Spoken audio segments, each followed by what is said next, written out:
Hi everyone, my name is Paulina Penna Boardman. I'm part of Team 2, and today I'm here to present case study number 4, which focuses on Northrop Grumman's APG-68 radar system. Today we're going to be exploring the life cycle and strategic outlook of the APG-68 radar system. We're going to do that by going over a quick background on the APG-68 and what makes it unique, an update on deliveries and current market needs, the competitive landscape and radar technology, the evolution of radar capabilities and what is coming next, and finally, we will wrap up with some actionable recommendations on how Northrop Grumman can maximize value from this mature yet strategically relevant system. The APG-68 is a mechanical scanned radar developed for the F-16s, and it has been deployed ever since the 1980s. It replaced earlier radars with better detection range, target tracking, and mission flexibility. Over the decades, its capabilities have grown from basic air-to-air combat support to high-resolution ground mapping using features like synthetic aperture radar and ground-moving target indication. These new features gives pilots the ability to strike precisely even through weather or at night. The radar has evolved through multiple versions, all culminating in the APG-68 version 9, which incorporates advanced digital signal processing and better electronic warfare resilience. Its modular design and continual upgrades have made it a global mainstay in multi-role operations. So let's dive into the APG-68 current footprint and the future outlook, especially how Northrop Grumman can continue creating value as it approaches its end of life. To date, over 2,900 units have been delivered, including a large portion to the U.S. allies. In 2012, Iraq, Oman, and Thailand together received 43 radars, and in a more recent milestone, Northrop Grumman secured a $730 million contract to produce up to 514 more APG-68 version 9 systems, which this is clear evidence of the sustained demand throughout the years. Looking ahead, the U.S. Air Force is transitioning to the APG-83 SABR AESA radar, with about 450 F-16s expected to be upgraded to that new radar.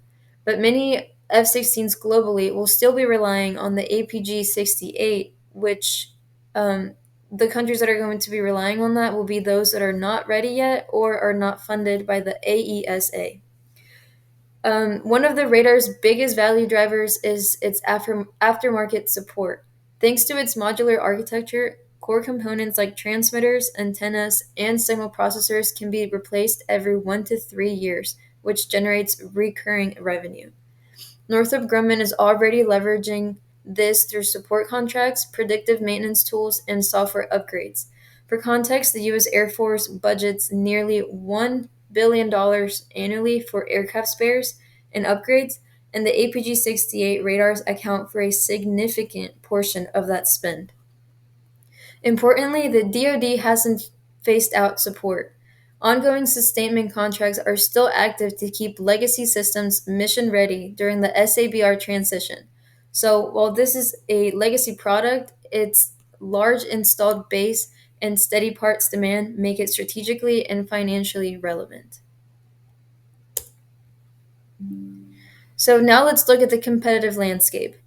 Northrop's main rival is Raytheon, which offers the RACR AESA radar, which is another F-16 upgrade option that has competed in markets like Taiwan and South Korea. Lockheed Martin, while it is a partner of this SABR integration, it is also a long-term competitor due to its expertise in advanced radar and sensor fusion technologies. European firms like BAE, Thales, and Saab are also gaining traction, especially in the GAN base radars for allied fleets. So, with all of these competitors, how can Northrop Grumman stay ahead? The first thing is it can double down on its radar heritage.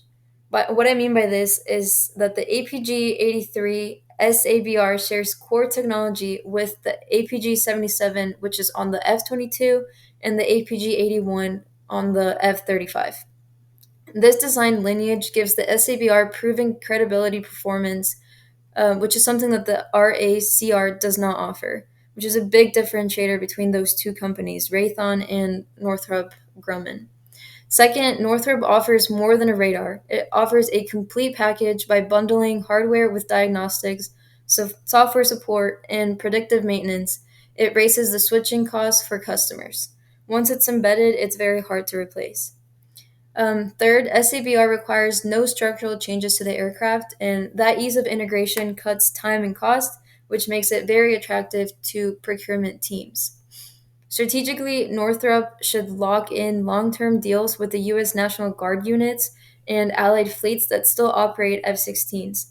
It should also stay aligned with the DoD roadmaps and lead in the GAN based AESA innovation to keep a competitive edge on that side as well. Radar technology has come a very long way. Starting out in the 1940s, pulse based mechanical systems offered basic threat detection, and then by the 1960s, solid state components enabled more compact, reliable radars for airborne use. And then moving on to the 1980s, we saw digitally controlled pulse Doppler systems enabling look down, shoot down capabilities. And then in the 2000s, AESA radars became the gold standard, bringing faster beam steering, multi target tracking, and higher reliability. Northrop's APG-83 SABR is a product of that evolution that we were just talking about. It brings fifth generation radar performance to fourth generation platforms like the F-16s. Looking ahead, future radar development is focused on speed, reliance, and interoperability.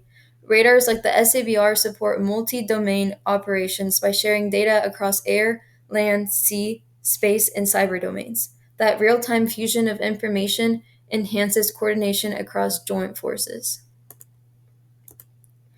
To close out the presentation, we've identified the top 5 challenges currently facing the APG-68 radar system and matched each one with a practical recommendation. First, the APG-68 is built on decades-old architecture, which limits ability to keep up with modern threats. Rather than abandoning it entirely, Northrop Grumman should invest in targeted sustainment R&D, which updating select capabilities, especially for internal customers, can extend the systems fully the utility while maintaining interoperability with allied forces.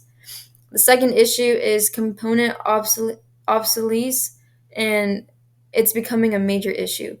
Many internal parts are no longer in production, which raises costs and delays repairs.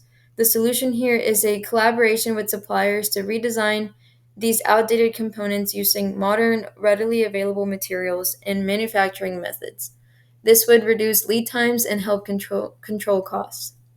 The third issue is the radar's resistance to jamming is limited when compared to the AESA systems.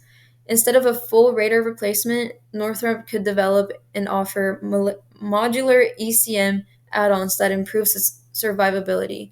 These upgrades could be installed without major aircraft modifications, making them attractive to budget-conscious operators.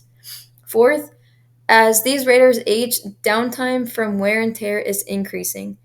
This leads to gaps in operational readiness. Deploying predictive maintenance tools driven by onboard diagnostics and AI could help forecast failures before they even happen. This would allow for proactive servicing, minimizing both cost and mission disruption. And finally, the APG 68 faces the long term risk of being phased out completely, but an abrupt cut over to APG 83 isn't realistic for every user either. Instead, Northrop and the DoD should implement a phased transition strategy, one that ensures continuous radar support while gradually moving customers to newer platforms over time.